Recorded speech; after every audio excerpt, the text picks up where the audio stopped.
Hi guys, welcome! In this video, we'll dive into Ellinia's full damage build for PvP.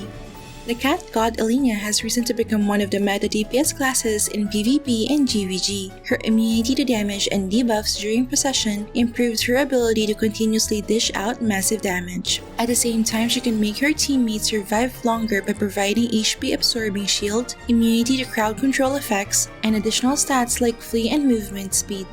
We already talked about Ellinia's skill mechanics and PvE build in my previous videos. If you haven't watched those yet, you can find the video link below.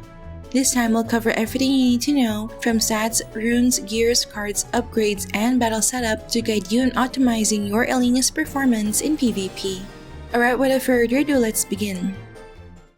First, for attribute point distribution, you need to max out both Dex and Int to maximize Ellinia's damage output. This because the damage of Mercury Concerto and PP Dragon's attacks scale with ranged physical attack and magic attack. Between these two, physical attack offers better damage scaling since the magic attack part does not benefit from certain physical damage modifiers such as damage to medium size.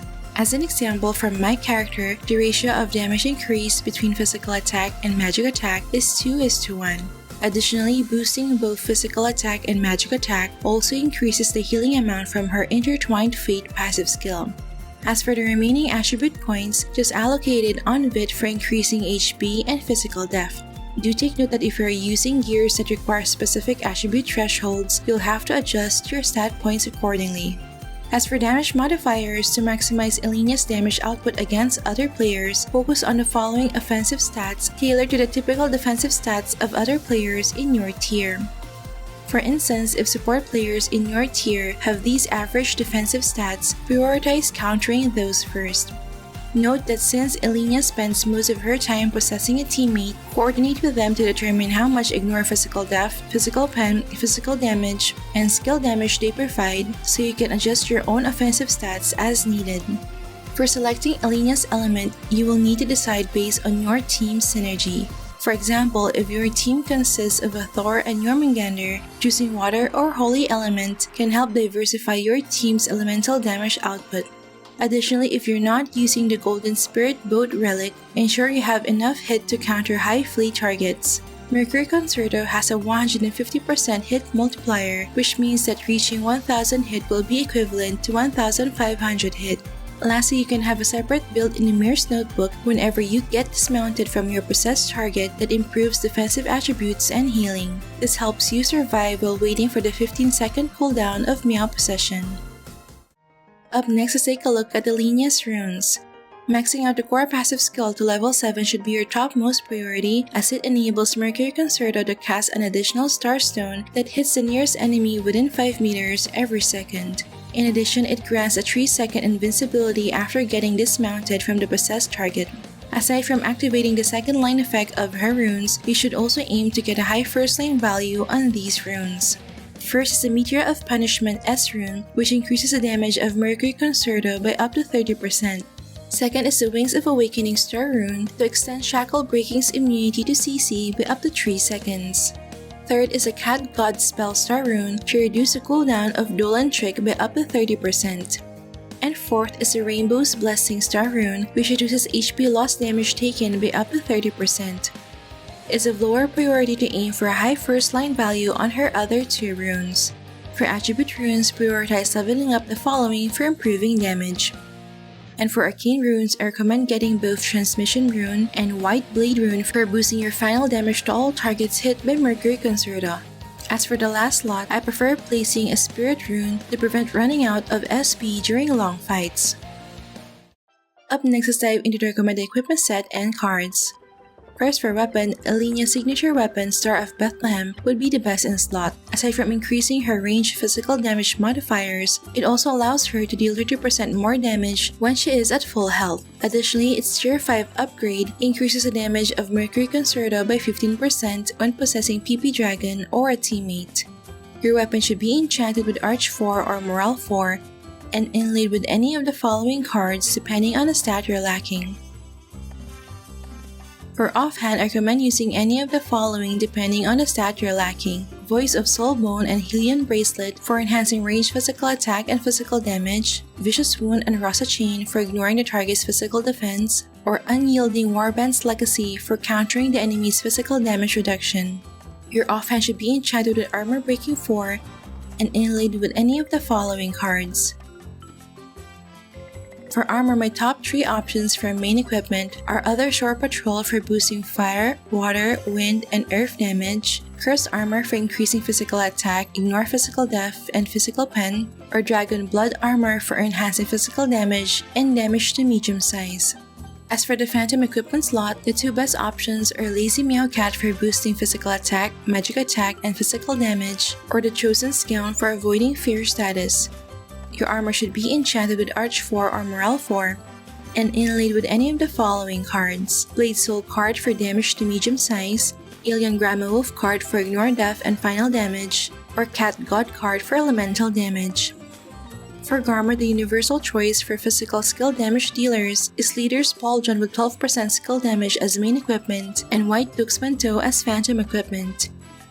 Your garment should be enchanted with high PDI, and inlaid with any of the following cards depending on the stat you're lacking. For foot gear, the options for main equipment are Loon's Memorial for boosting physical attack and physical pen, Emperor of the Seas for boosting ranged physical damage, or Fair Judgment for boosting physical attack, magic attack, and physical damage. While for phantom equipment, you can either use St. Mary's cloth shoes or Kitten's ankle bell. Your foot gear should be enchanted with high PDI and inlaid with any of the following cards: Swordsman Senya MVP card for skill damage, Blade Soul Cross card for damage to medium size, Fallen Bishop card for damage to demi-human race, or Moonlight Flower Star card for movement speed. For accessories, recommend using any of the following combinations: Emerald Button and Brooch of Spring for enhancing water damage, Kiss of Gemini and Dog Servant for boosting ranged physical attack and physical damage, or Diamond Earring and Cat Paw Stamp for increasing physical pen. Your accessory should be enchanted with high PDI and inlaid with Devil Governor card and Alien Valkyrie Wrath Greasy card. For headwear, these are my top picks for each slot. Just choose depending on availability and the stat you're lacking. As for headwear enchantment, aim for Morale 4th enchant on your face and back items and Arch 4th enchant on your tail item.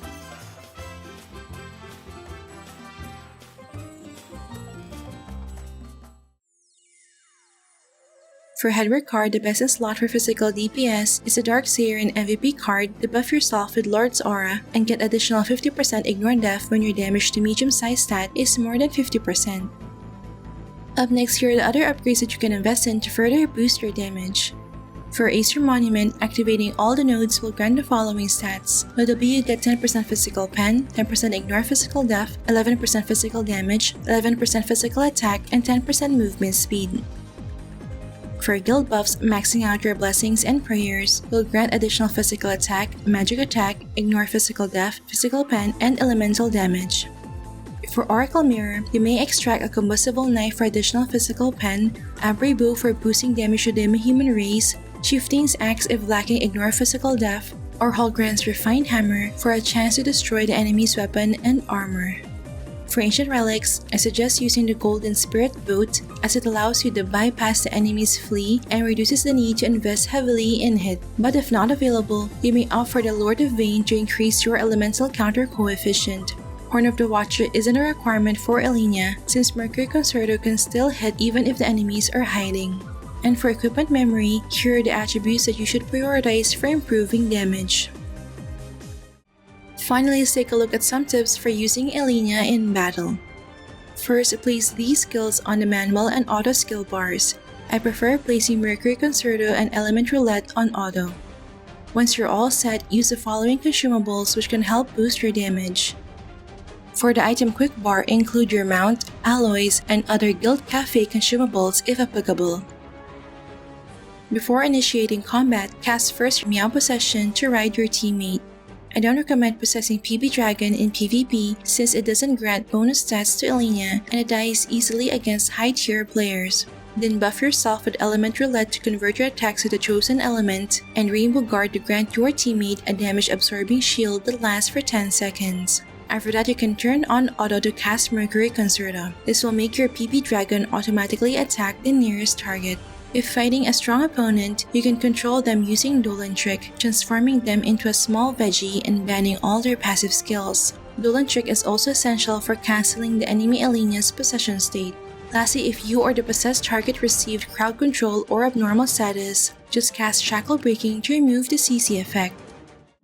So that's it for my Ellinia DPS build guide for PvP. Personally, I enjoy playing Ellinia in PvP as her playstyle is very easy. Even with full DPS gears, she will not be one-hit killed by whales as long as the possessed teammate is strong enough to survive. Please feel free to leave a comment if you have any question or suggestion. Alright, that's it for this video guys. Don't forget to like if you enjoyed watching this guide. If you're new here, I would love you to consider subscribing by hitting the subscribe button down below. I would love to have you back. Thank you for watching and see you in our next episode.